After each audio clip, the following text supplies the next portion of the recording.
Superficially, we associate performance with big distances in cross-country flying, busting acro moves, and competitive risk-taking. But for me, performance is the result of years of practice and commitment. Even this DVD in no way can replace this apprenticeship of flight, and our experts will be the first to admit that there is always room for learning.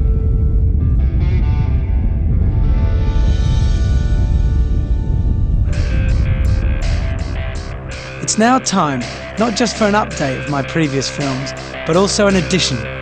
Security in flight and speed to fly are for pilots of all levels. This film highlights the qualities needed to become a true performance pilot. Watching the following experts is captivating in itself, and for some viewers, this thrill might be the only purpose of this DVD. For those of you who are aspiring and advanced pilots, we hope this film conveys some of the highest levels of skill in flying today. Together with the team at Ozone, we're going to show you the maximum potential of your glider. Using split-screen imagery and our high-speed camera, we will demonstrate the correct timing, brake range, and weight shift in detail never seen before.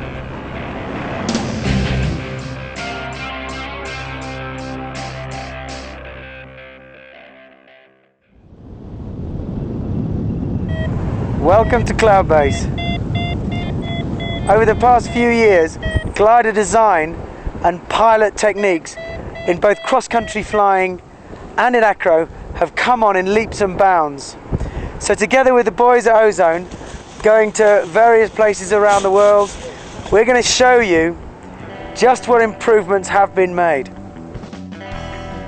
A performance flyer is a well-rounded pilot with a combination of skills in cross-country, SIV and acro. Watch the following pilots for their expertise in all three of these categories. But do bear in mind, this is an educational DVD. We are showing you how it's done, but please approach it with a responsible attitude. Practice, practice, practice. Always work with people that know what they're doing and that can give you the right advice, and always train over water until you're very comfortable with the moves. But the boys at Ozone know their stuff, and it's going to be fantastic showing you exactly how to do the moves. You don't have to fly a performance wing to be a performance pilot. On the contrary, it's important to be in full control of the wing in all conditions. You should be excited and confident about using the full brake range, weight shift and speed bar of your wing. I've been flying around a bit, and for this film I'm going to fly a DHV-12 glider just to demonstrate that great flights can be achieved on relatively safe wings. First I'm going to take you on a cross-country flight incorporating both mountain and flatland thermaling. To help illustrate the additional techniques and ideas, I'll be joined by Sandy Cochpin, Russell Ogden and Jerome Canot, who will all contribute their pearls of wisdom from their favourite sites around the world. The most important thing for cross-country flying is not losing your glider.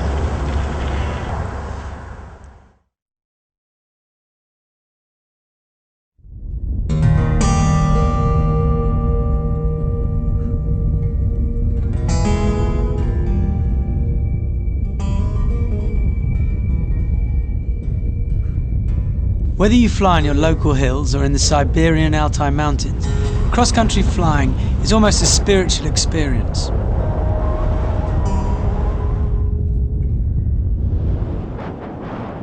For me, breaking the link with the takeoff, with the security and safety of takeoff and heading off into the unknown is the most uplifting thing about cross-country flying. And once you've mastered it with time and practice, you'll join this community of like-minded people and travel the world, experiencing different cultures and flying over magnificent landscapes.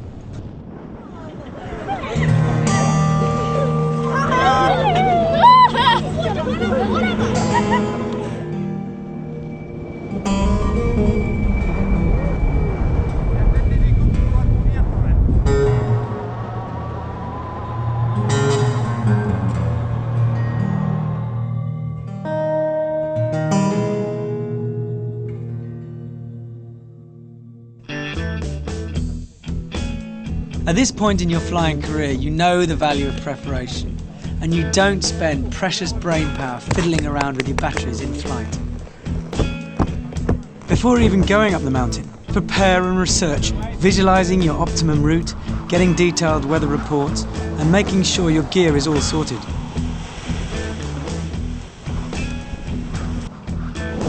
No performance pilot shuffles around on takeoff. If you're going to launch in strong winds, you must practice a personal, rock-solid technique, be it the standard reverse, sea riser, or concertina launch. Focus on the launch, and you should have a completely calm and predictable presence on takeoff, no matter what the size of the launch, wind, or the crowd. If the day's blown out, then find a safe field and go and practice.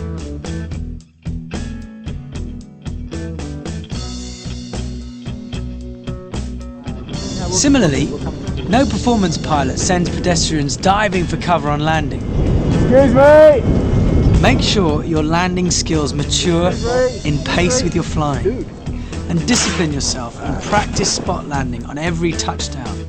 Learn how to land on slopes and be confident with getting the glider into tight spots. Confidence and skill on launch and landing are the essence of performance flying.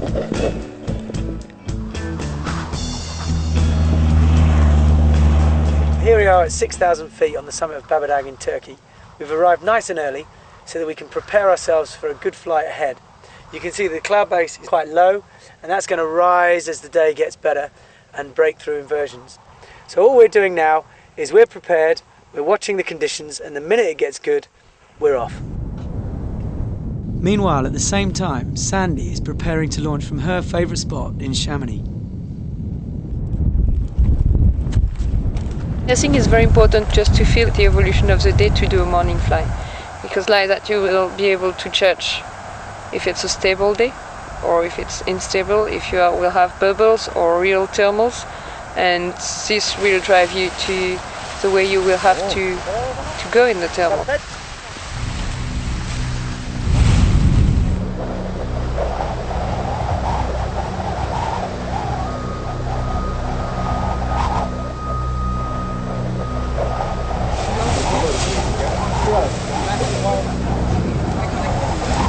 Our intention is to take our time, get to base around here, and then when we're ready, go on a glide onto the next mountain, which is Mendos, top up to base there, glide across into the main valley and connect with Akda. From there, hopefully we can extend along the North Range all the way towards Denizli.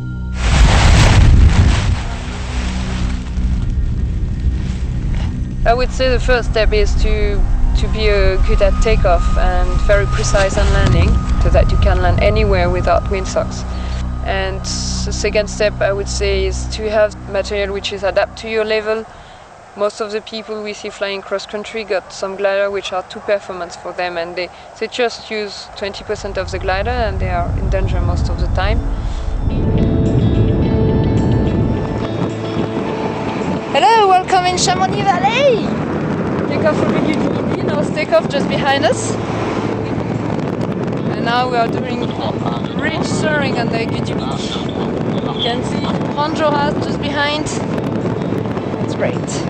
I'm always saying go flying at 8, go flying at 9. When the pilot arrive here to do cross country at 11 o'clock, they are still at takeoff. I say, what are you doing here? You should be in the air already. 1 hour earlier, 2 hours earlier. Even if you burn out, you will work the small thermals.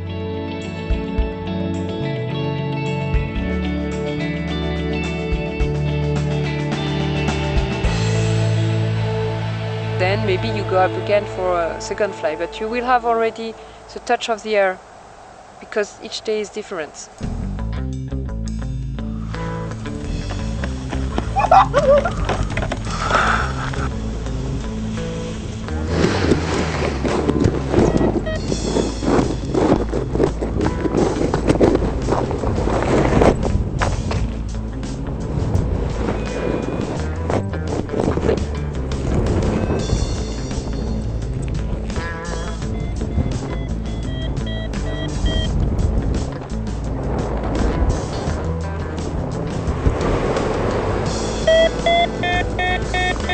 Okay, there we are. We've got a little bit of lift coming up this bowl.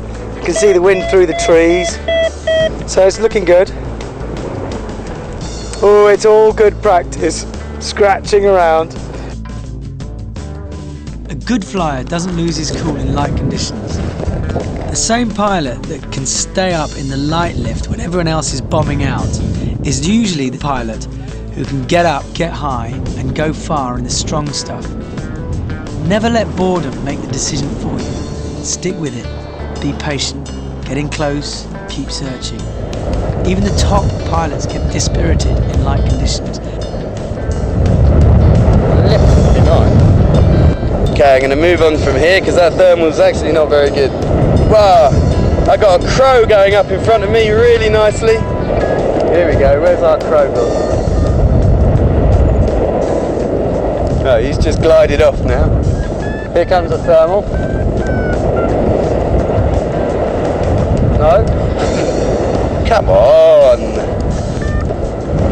I'm up a bit there on the rocks. Superb! But they stick with it until they hit the climb.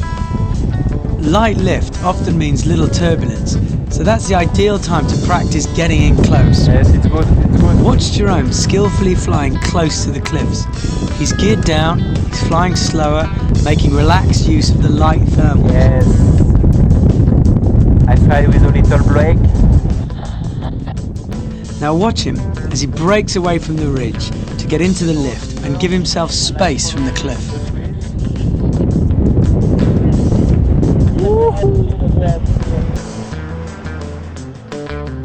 It's all quite weak, not the most inspirational. Here we go. So it's lastly 1, 2, 3, dropping into the bowl, taking it round to my left, round I go, nice and tight, so I know this lift is small. There's the core there, nice one, let the nose drop, go back for it. So I'm doing figure eights. Now, I'm rising above the pinnacle here, which is brilliant because the thermal will be more defined and easier to fly in. So one more figure eight, and I reckon I'm going to have the room to do a 360 and really make the use out of the lift.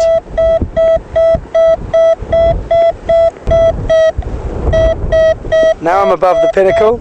See how the thermal gets a little bit stronger, so it's more established. There it is. Strain up for a second, ease off the nose an inch, and then drop it round in my turn, using the dive to get it round. You see my brakes are only moving an inch. It's all about using the pitch movement of your wing. In order to be a good performance pilot, you have to understand and master the dynamics of your wing in pitch, yaw and roll, often converting the violent pitch movements in strong thermals to your advantage, to centre on the core and to get up faster. So here I'm going back into the thermal. I'm going to really try and find the core now. And I'm slowing the glider down. Just giving myself my best sink rate. And squeeze, and just easing the outside up to let it turn round. See, the core buffets you around. If you sort of dive around, pitching, diving, rolling, then your vario is sort of squealing all over the place. And you don't know whether you're in the core or just converting your dive energy into lift. So it's good to just keep smooth. Now smooth doesn't mean flat. You can be a hard angle of bank, but just smooth, keep it smooth. Keep the glider and you travelling nice and smooth.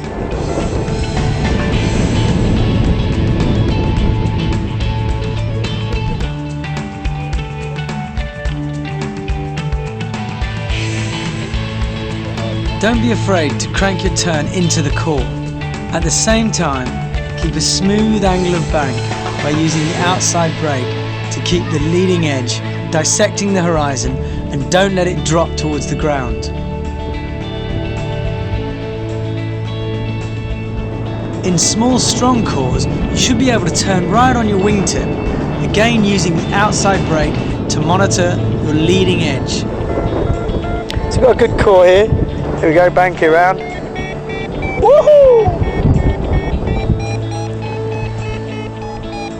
Pitch it and rock it round.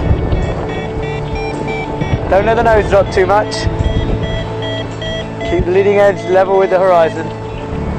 Round you go. Nice, feel this smooth core. As long as you stay in the cores, you're absolutely fine. It's when you're nervous and you get tossed out of them that you're not. So I've lifted my outside, I've pulled the inside, I'm banking it round. I want to get this glider turning quite tightly in this core, because it's not massive, but it's the first one I've hit all day to get up. The most common mistake I see people make is thermaling too broad. Don't circle tight enough. Thermals are actually relatively small beasts, and especially the core within that thermal can often be about the same size, if not smaller, than the tightest turn radius that we can make. So in strong thermals, it's very important to have a quite aggressive piloting. If the thermal is 8 meters per second, then you have really to fight with your body to stay inside. When you're cranked right in a core, your total radius can often fit inside the size of a tennis court. Hey! What we've got at the moment is cores ripping up the pinnacles down the side of the hill, but also reaching an inversion. So we've got quite turbulent air. But what you find is you get strong little thermals that punch up, then suddenly flatten out as they hit the ceiling, like smoke hitting a ceiling and spreading out. But by keeping the speed on, I cut through all that choppiness, that rough air, loading the wing with weight shift, and round I go. I'm trying to keep my hands steady. If the air's steady, then you have to try and keep steady. If the air's aggressive and bumpy, then you have to be a little bit more aggressive with the brakes to keep the glider flying smoothly. Always turn negative into positive. You know, if it's turbulent and you've got lots of diving action going on, then use that dive action and weight shift into the turn and really wham it round. So that way you can stay in cores or centre up better, and you fly fast through the turbulence. If you were to fly sort of slow and nervously with minimal weight shift, then the glider becomes a bit more twitchy, and you can sort of flat spin it. It's quite a turbulent one here, so I'm just keeping an eye on the glider, keeping the pressure. If you start getting stressed and you start freezing, then your performance goes downhill. That's when you can start making mistakes. Maybe you're doing nothing, maybe you're overcorrecting. So just relax. That's the most important thing. When you get scared, you have to mentally say to yourself, just relax. When I get scared, I say to myself, where's the lift? And that way I focus on something positive rather than negative. And the secret is to stick with the inversion and the climbs. Just be patient. Keep bouncing onto the roof, and eventually the inversion will break and your patience will be rewarded. You can see perhaps behind me the layer of milky cloud that is the inversion. We get through it, you'll suddenly notice the temperature gets cooler, and the sky becomes an amazing blue, really electric deep blue, instead of that hazy blue we get used to. Notice how the thermal is stronger, a little bit smoother, more pleasant. Yeah, you still have to crank it around sometimes, but smoother. Use this time to broaden your concentration and save your brain power. Your next stop is base, so relax and just enjoy the ride. What? Nice! Okay, it's going to be very strong. Good. Bit of turbulence as well. There we go, real screamer. Okay, getting close to base now. You just keep thermaling on the edge of it, where we know we can keep clear. Don't go right underneath the centre of a cloud, there's no point, really. So, you know, I'm at base now, and I'm on the edge. And I'm on the edge where I want to go, which is downwind, which is the best position to be in. So now I'm on the edge, I'm at base, I'm going to go.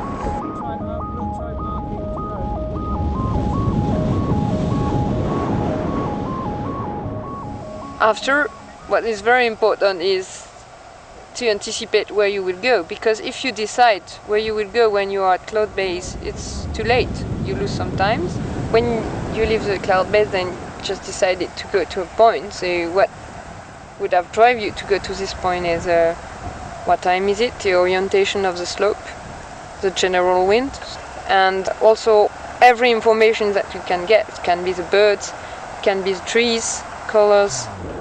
Now, we're going on our glide and we're going straight towards the next climb, which is another cumulus cloud. In deciding where to go to next, I ranked 3 sets of criteria in order of importance: signs, sources and triggers. So I'm looking downwind for a thermal within my glide. Here, the cumulus forming above Mendos is an obvious sign. But even if there were no cloud above it, it would still be a good objective, as the mountain acts as a trigger and the fields beneath it are acting as the source.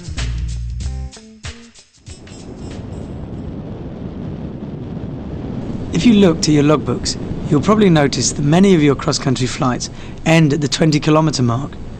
This is because you're not making the most out of your second climb. The key is arriving with the right attitude to make the most out of the lift you get. I left from the summit, just under cloud base, saw this cumulus here and just headed for it. It was a long sinking glide, but when I got here you get rewarded by a steady, smooth core. Drifting me quite a lot along the slope still. The mountain is still very shallow and the thermal is still stuck to the mountain and is drifting up it. Soon it will break and go more vertical, either when it releases from a trigger point off the mountain like a pinnacle, or when it hits cooler air and goes up more vertically. To help visualise the track of a thermal as it releases, imagine someone pinching a tablecloth and lifting it upwards. Everything at the edges is drawn into the centre as it continues to rise. So if you find yourself low and drifting, go with it, as it is usually taking you to the centre of the best lift. Do you remember earlier I said the thermal was drifting us? Now we've got more of a vertical component. Now it's just going straight up. I'm looking down at the ground. I can see we're hardly moving with reference to that, which means we're now in a perfect column of lift rather than a drifting thermal. Lovely. Even when you have found a thermal, it's quite easy to lose it again as it drifts. A great development with GPSs is the map page. If you have it zoomed in to 200 meters, then you can really see the instant trace resembling a telephone cord as it follows you in the thermal. So if you lose it, immediately fly back towards a telephone cord and recenter on the lift again. Very steady, good climb here, so I'm just increasing a little bit of pressure on the inside, getting that tip down, all forces are balanced. I'm centered in the core, just keep cruising round. Okay, just left that one. See here the area goes quiet for a bit, that's my edge. So I'll fly a little straighter for a second, away from that edge, and turn again. The secret of coring is flying away from the least lifty bit, and always tightening up on the strongest. So whilst you're in the thermal, this is when you should relax, and keeping an eye on what's going on next. Watching the flatlands already, seeing it develop, seeing cumulus forming, seeing shadows cast upon hills, all that sort of stuff, whilst I'm still climbing here. So although I'm giving my brain a chance to rest, I'm also going slightly broader in my concentration, having a little glance over, thinking, yeah, that'll do me. But if you just relax, you'll go on forever. Ever. Right, I'm going to go on my glide.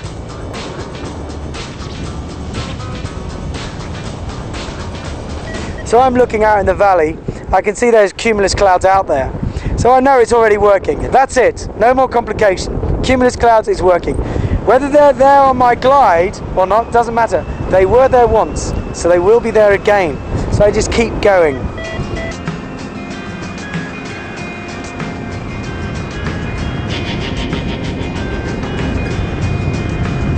Now, gliding efficiently is really important because you can lose everything on a glide. So choosing the right line to glide on is first and foremost the most important thing. And you do that by looking at your ground sources. And if you have other gliders in the air, you can use other gliders as well to choose your gliding line. Sink and lift often extend like fingers lying parallel downwind. So if you find yourself on a more sinking glide, try weight shifting 20 to 30 degrees to your right or left, and you may find yourself in more buoyant air. Sailplanes use this technique, and so do paraglider pilots during competitions, where there are many pilots flying side by side. Again, on this glide I rank the signs, sources and triggers. The whole valley baking in the sun is a huge source, but I still have to predict where the thermal is going to release from. My objective now is the town, which is both source and a trigger. While on the glide though, if I see nearer signs of thermals, like smoke changing direction or birds going up, then I'll immediately divert and get altitude as soon as possible. Never ignore a sign, even if you've set yourself an objective which is a source or trigger. When you do your transition to one point, sometimes it's good not to go direct to the point, depending on the wind, because the wind will increase close to the ground, so you will have to do like a curve to go a little bit in your transition first into wind, in which maybe you will use your speed bar. A good example of maximising your glide on a transition is when you're crossing a valley.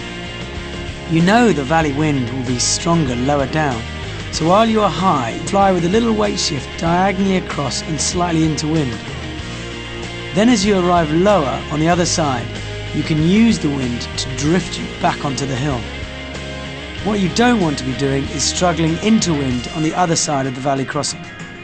Speed bar is critical if you want to increase your speed through sync, or often increase your glide upwind.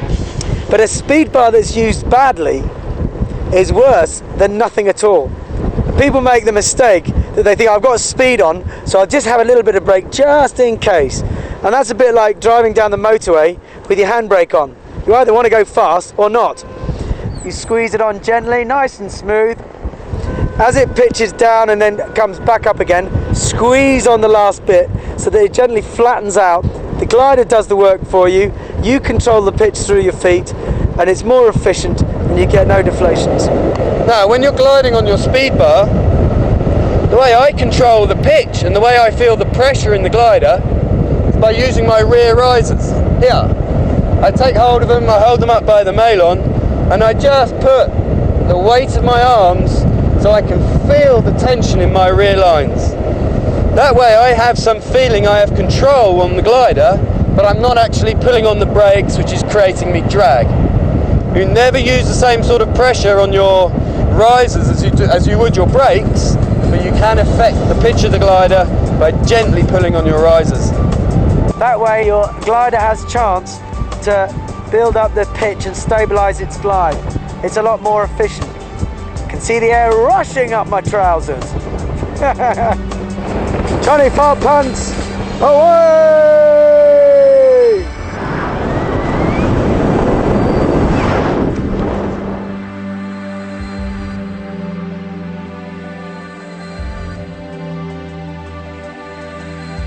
The Fatlands fly learn you to more take the colors of the ground, watch the clouds, watch the birds, and it's secured to do cross-country fly in Fatland because you can land everywhere.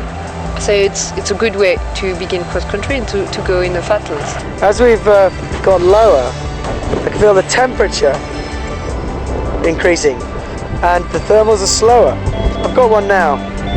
It's nice and steady. I'll turn. Many pilots feel exposed when they're flying over the flatlands because they worry about bombing out. Cast away that concern and focus on the positive, the open space, the altitude, your options. Look for the clouds and be decisive. If you pile on too much pressure, your performance will go down just when you need it the most. I've got to change my style of flying now. I'm lower. There we go. You can almost fall asleep in this sort of stuff. Just drifting around, fall asleep.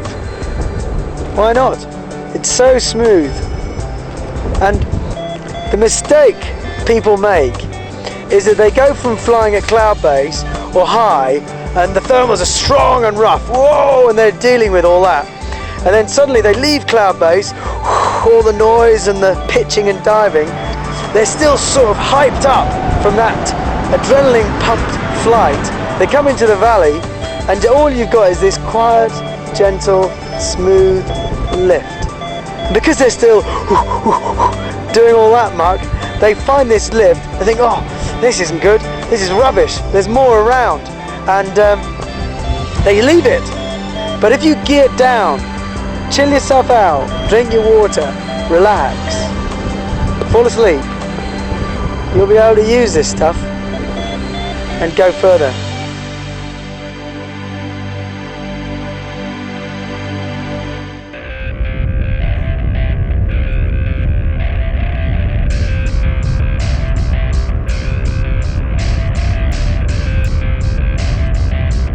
When you're flying in thermals and turbulent air, it's always good to fly a safe glider at 100% than a quite high performance one at 60%.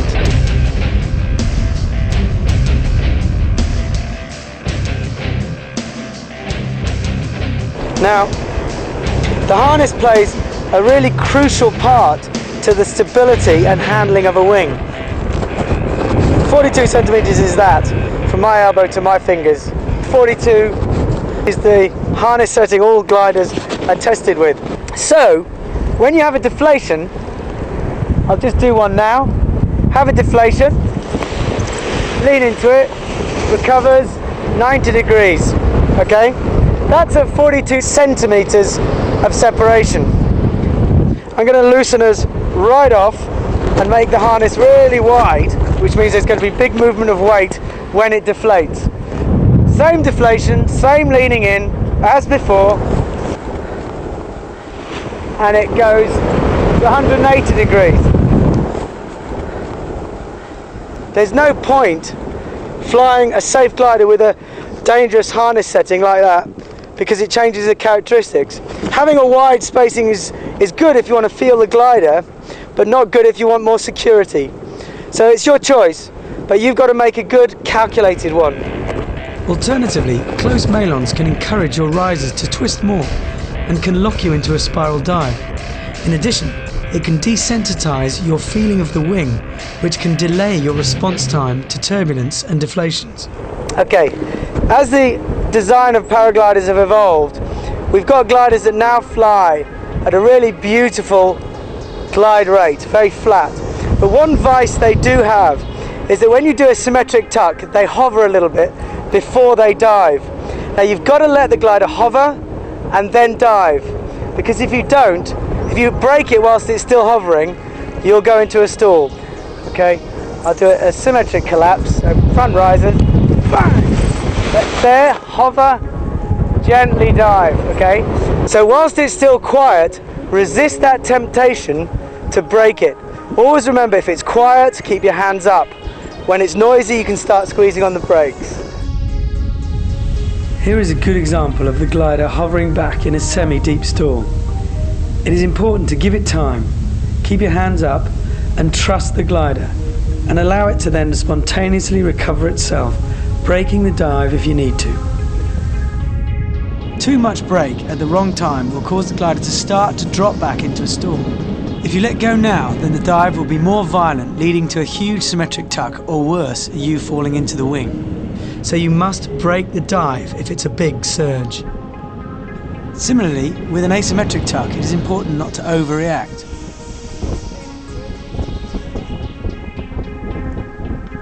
Too much input when the glider's not started to turn into the tuck can cause the glider to spin.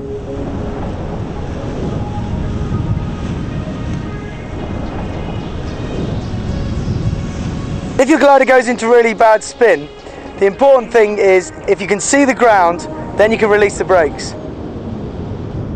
I'll just do a full spin, okay, round I go, and when I see the ground there, I just release the brakes, it'll continue around in a spin, pull straight out. Now, that's all because I released the glider when it was in front of me.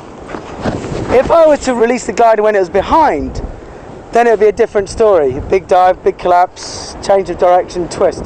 So the secret is just not to overreact. Don't fight the brakes, just provide resistance and keep it smooth. So I'm just going to go into a spin and I'll release it when it's in front of me. So barrier it down, round I go, it's in front of me, so release the brakes, Whoop. Bit of a dive on that one. Check the dive. That's a chummier one.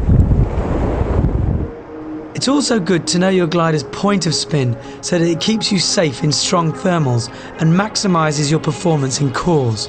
Watch Russell demonstrate. Now to find the point of spin when you're flying and you're thermaling, you can just push the brake hard like that, and then as soon as it starts to rotate, that's when you put your hand up again and you continue your circle. And if you know that point of spin, that's the point of spin in strong thermic conditions that you can avoid going too close to. But you do need to find that limit so that you can turn nice and tightly in the thermals. Okay, another thing that's happened when a glider is rotating to one side, you very quickly have a twist. Twisting isn't good. You should always try to prevent the twist, because when it twists once, that's it. If the glider isn't recovering in the first 360 or so, then it'll just continue going round. To avoid twists, one, sit up so that your body's in between the risers and you're moving with the risers as the glider moves. And if you see a twist, then block it. Block it with your arms, get yourself back quick. And that holds you solid with the glider, moves you with the glider, and also stops any more twists coming in. So if you see a twist, oh, I've done a stall, I'm twisting, grab it, pull it apart, settle yourself down, and then get on the controls and fly away.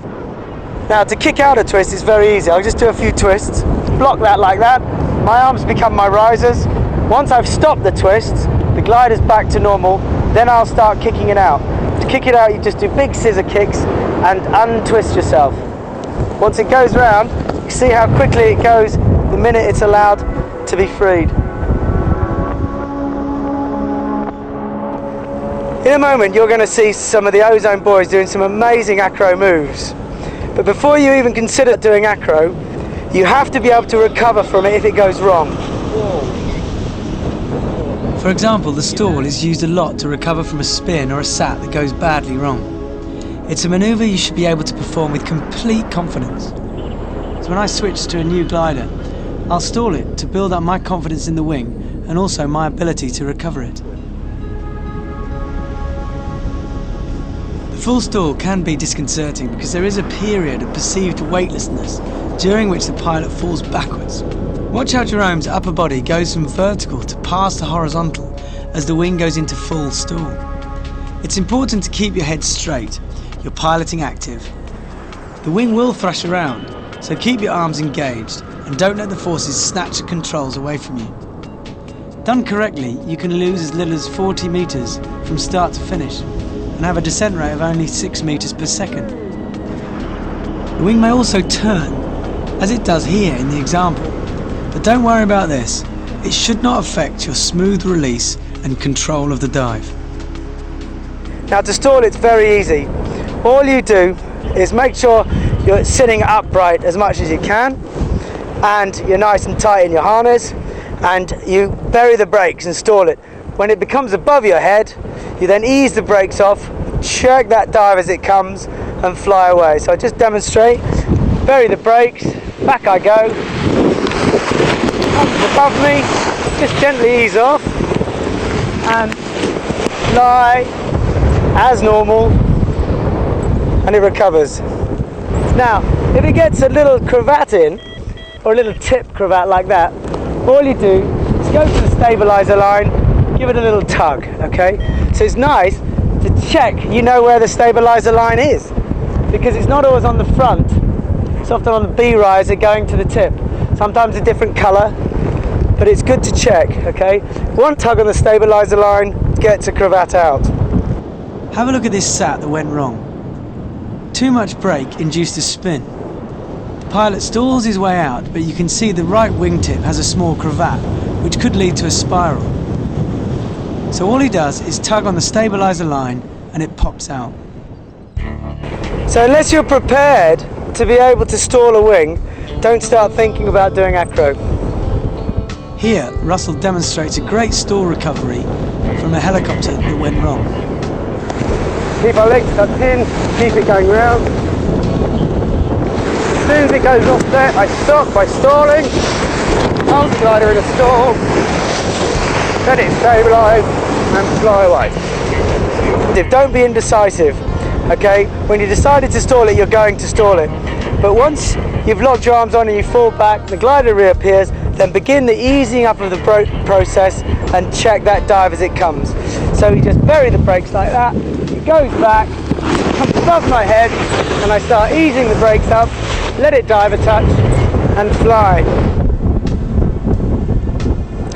Right, well, we're going to sign off from here.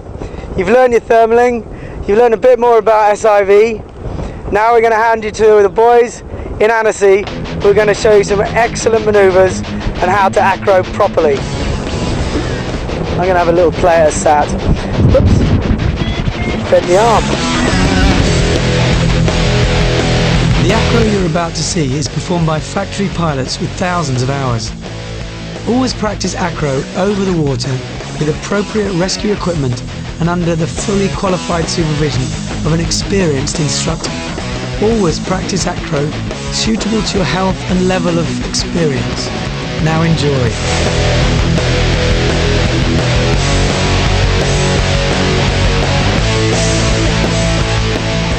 Unlike most flying, acro can put your body through high Gs. Your wing could be flying at 4 times the trim speed in violent bursts. So before you try it, be honest with yourself. Are you one of those few who can make the right inputs in split-second timing and under high pressure? To master it, it takes skill and commitment, and with some people even that's not enough. I've been flying for years and you won't catch me doing tumbles. I'm more than happy to leave it to those experts up there. Hello guys, perfect condition in Annecy. I'm Jérôme. I'm working with a test team pilot in a ozone glider. And today we are with Tonio, Antoine Boisselier, Alexis Coudurier, Jimmy Hall, Matt Gerdes, Jocky SANDERSON for some maneuvers, some acro maneuvers. For acrobatic maneuvers, it's necessary to learn step by step. For example, the basic maneuver, wing over, deep stall, pitch, and use completely the brake range when you fly.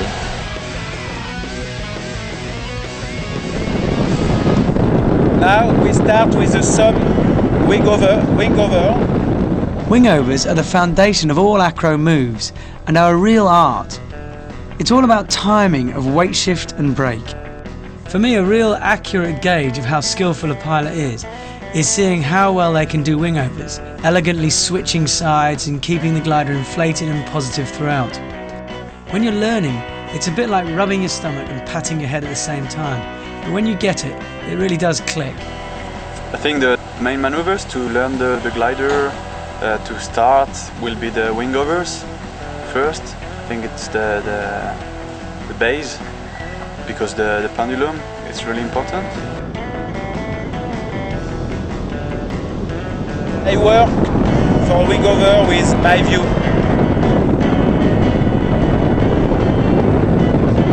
Okay, I start with a wave shift and view to the right, and I brake to the right. I release, I look to the left, wave shift to the left, brake to the left. I release, I have speed, I use the brake. I release, I have speed, I look the way. I have speed, I use the brake. I have speed, I use the brake, and now I brake the both brakes. Notice how Jerome pulls a subtle and consistent amount of outside brake simultaneously to the inside brake. His weight shift is noticeable, but not exaggerated. He flies huge, controlled wingovers with precise and well-timed brake input.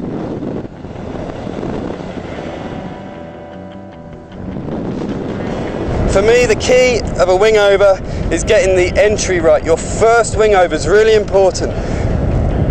If you cock up the first part, if you make a mess of that, then that messes up the rest of your wingovers. So go for your wingovers, really positive, really confident from the first one. So I'm going to bang it in, let it dive at the ground, and then come the other way.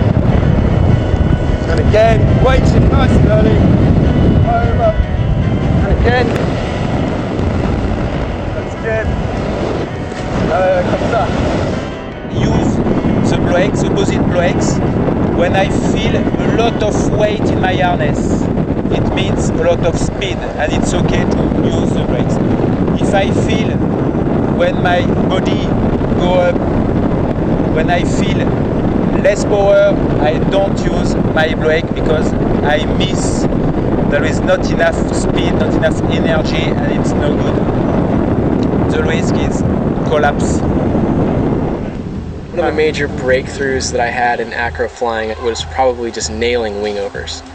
And I learned them from Rob Whittall a few years ago, and it was a major breakthrough because when you get wingovers to the point where each one is almost as big as a loop, then you've got the weight shift and the transitions nailed, and you understand exactly how much brake you need, and it's a lot more outside brake than most people realize to keep the wing open and to really get them big. You have to use all the brake flash, in thermals, in piloting, in acrobatic maneuvers, and for me the majority of the pilot use perhaps just 30% of the brake flash.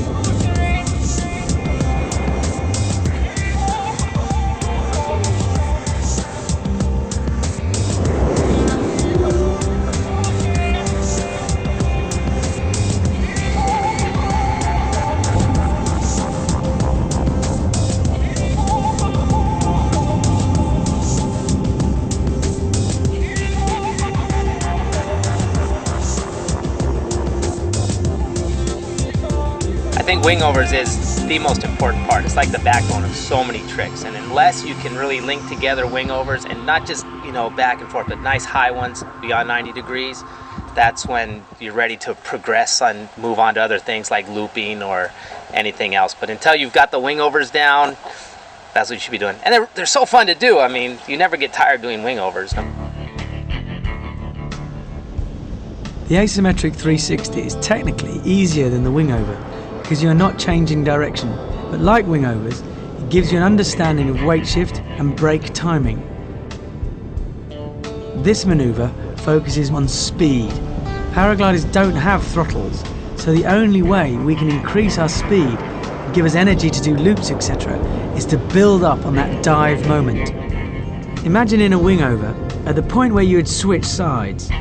With an asymmetric 360, this is the point you center your weight, fly straight. During the dive, you reapply the same brake, same weight shift, and accelerate into the turn again. As you go over, you center up again and repeat, perfecting your control. This is a great way of getting used to being above the wing like a loop, but without the associated risks. Okay, for the 360 asymmetric, I start with wing over, 2 or 3 wing over, and after a wing I go on the same side with asymmetric 360. Okay, I start to the right for the wing over, I release, look, weight shift, brake, I release, look, weight shift, brake, I release, I had to go on the same side, I release, flat in my harness, flat in my harness,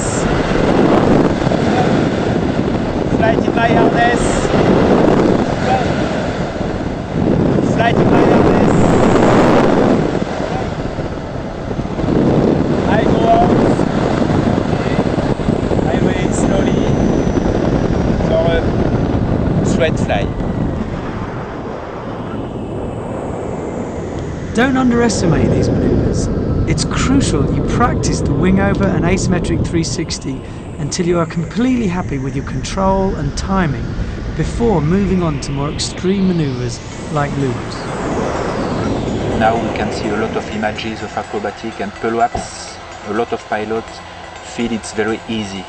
No, it's easy because the pilot, you can see there are a lot of practices before. If you go directly looping, it's mistake, it's easy to do. And a mistake in acro, perhaps it's a catastrophic mistake. Now you've mastered the timing and control of the asymmetric 360, you can start thinking about looping. To get it right, you need positive weight shift and braking, but above all you need commitment, because with the loop, he who hesitates is lost. It is all about recognizing the point at which you have enough speed to switch all your energy from one direction to another and hold that position all the way over. Now we go on with a looping. I start with 3 wing over, I go on with 360 asymmetric, and I make an opposite turn, an opposite wing over, it's a looping. For that I need speed. Wing over to the left, right, wing over to the left, wing over to the right, I go on with the 360, speed, okay, I reverse, I go on to the left, 360, before looping to the right,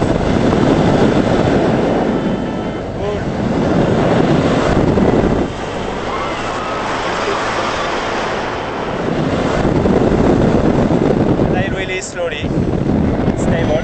So it's really important to visualize it even before you can try the maneuver. It's really important to watch other people doing it, to watch videos with other pilots, to see what they feel, how they do it, and just like this you can build the experience. You can enter loops through wingovers, but it's best to do it from an asymmetric 360 as you have more speed. Looping is great fun, but if you do hesitate during the switch into the loop, or you don't have enough brake or weight shift, then the glider can lose energy and collapse. Fortunately, although it may look bad, you should still have enough energy in the roll around the wing to avoid falling into the sail. But if it does start to collapse or lose energy, you must stop thinking about continuing with another loop and focus on getting the wind back to normal flight.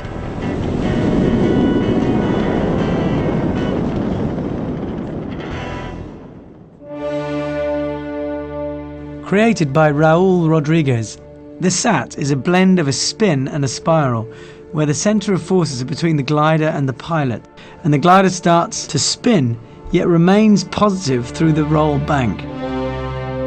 This gives the Sat its unique trademark of the pilot flying backwards and the glider floating in a rotation. Although they look quite floaty, there is a lot of G, especially in the dynamic Sat.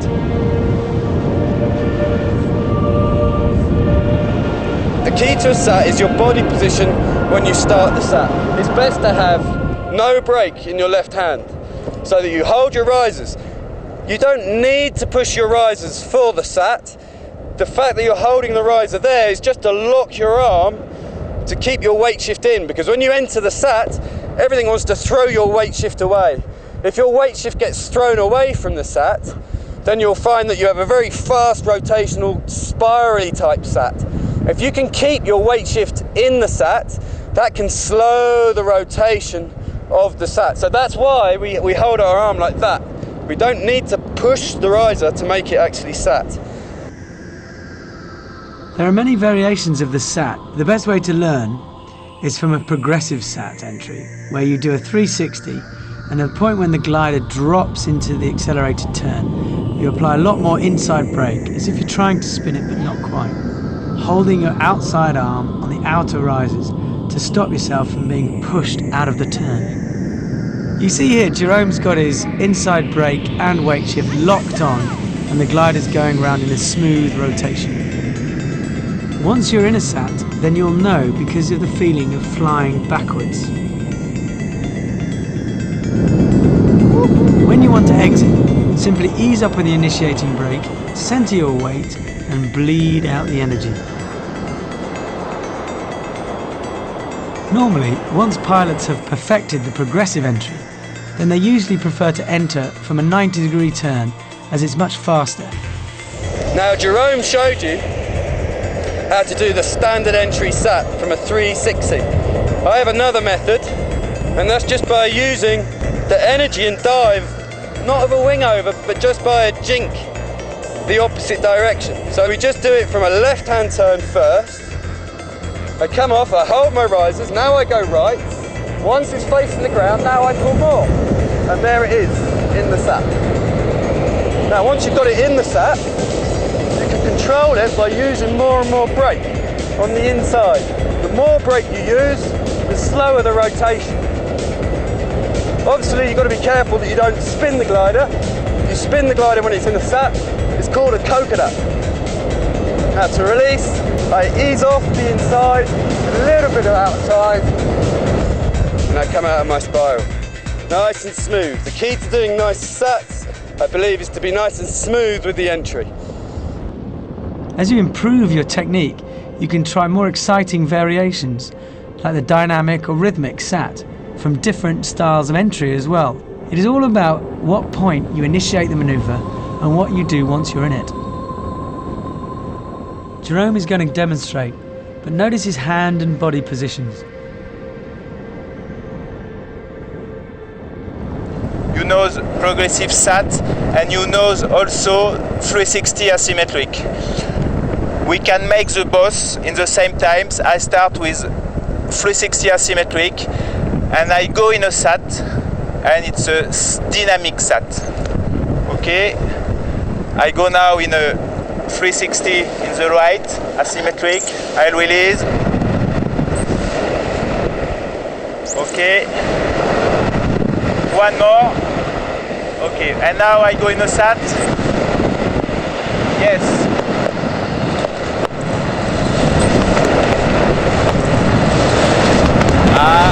It's too violent. I drop the bar. You see, it's more violent. See you. I just do a dynamic sat from a wing over, and then another asymmetric sat from an offset spiral. See if we can show you the difference. So it's just a left-hand turn, followed by weight shift, right, get the glider pointing at the ground, and now go again. And there it goes, static. Come out of that. Okay, so I'm going to turn this to an offset spiral.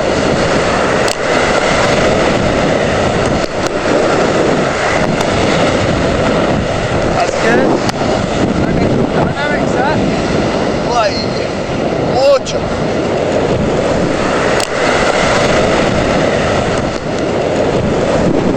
Good.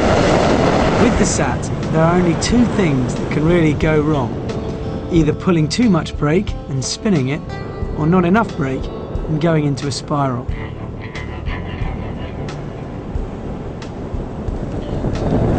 Now if I go too strong in my brake, I go in a spin. Too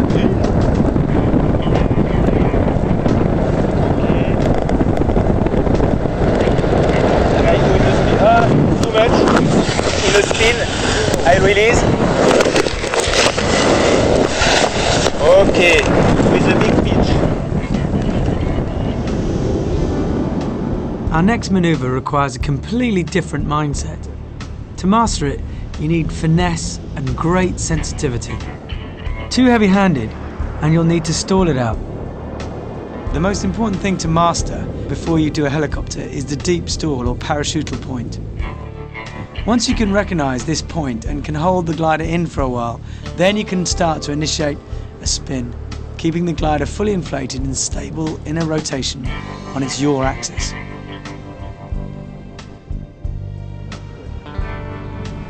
Just watch Antonio as he does a perfect helicopter. Notice his body position and his hands. He's staying perfectly with the glider as it rotates on its yaw axis.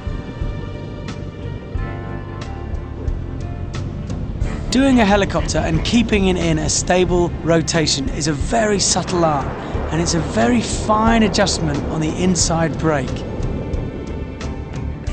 To smooth the exit from the helicopter, simply bring down the outer brake so that it's level with the initiating brake, and then when it's hovering in a deep stall, ease off both brakes and check the dive. Don't hesitate at this point. The glider is very sensitive and yet dynamic.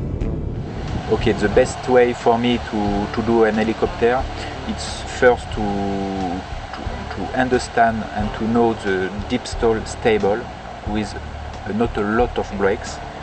Go inside the deep stall and release and keep the deep stall. First thing. After, keep very flat in your harness flat position, and after to use the brake in the size what you want, the right for example, and try to go in the best flat rotation. Okay, for an helicopter, I keep point. Okay, I have. Okay, it's stable. I have a little pressure in my right brake, and I have very stable in my harness. There is a little unstable. I go out. Big pitch.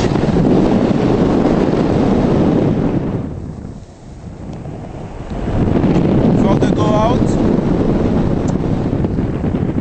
during the helicopter, I have a little brake in the right hand and close nothing in the left.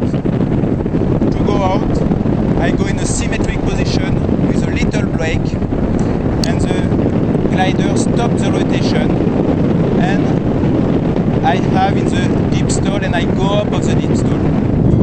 Here we see Jimmy and Jerome doing some lovely examples of helicopters. Notice how the pilots stay underneath the wing and there's very little roll oscillation.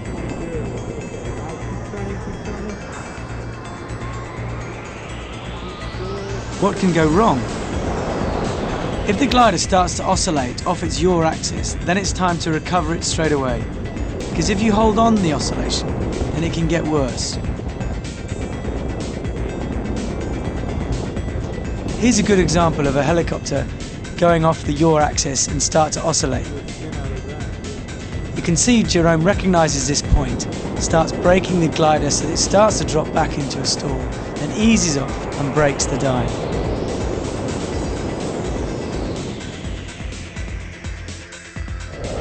Go to parachutage. There's parachutage, just come off. Now get it rotating, keep my hands off.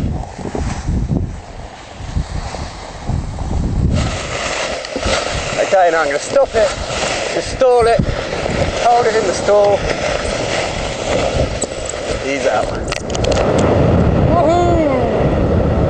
Loving the heli. Okay, I try another.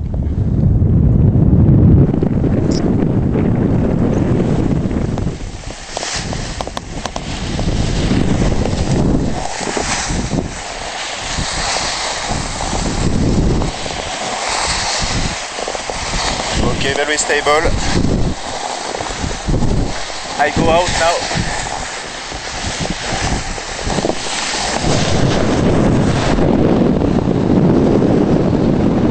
The main problem for the exit of helicopter is le regard, the view.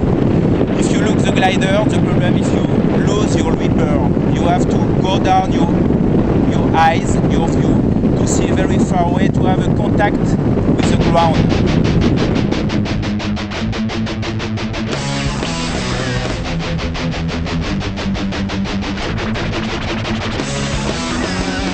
We have shown you the foundation moves of acro. With much more practice and experience, you may be able to take this further and do thrilling manoeuvres that are even more dynamic and require great skill, like this tumble that Antonio is demonstrating. Antonio holds his position perfectly and keeps the power on all the way over. It takes years to get this far, but only a nanosecond to get it wrong.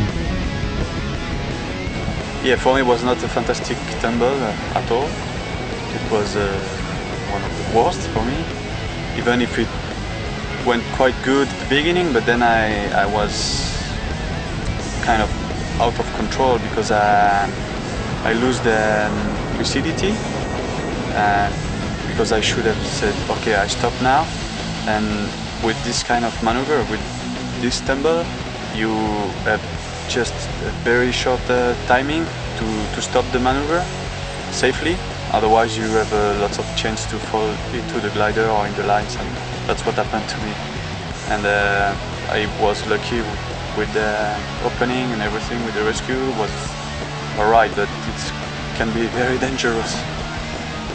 After throwing both his reserves, Antonio managed to land safely in amongst a family barbecue.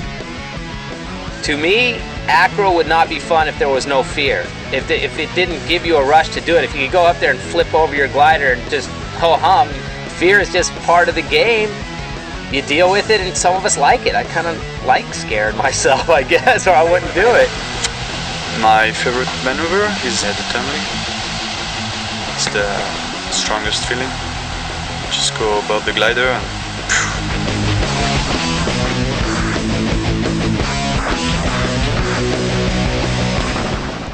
On his second flight, Antonio didn't get caught out again. After several perfect tumbles, you can see he notices the glider losing energy, so he slams on the brakes and controls the surge perfectly.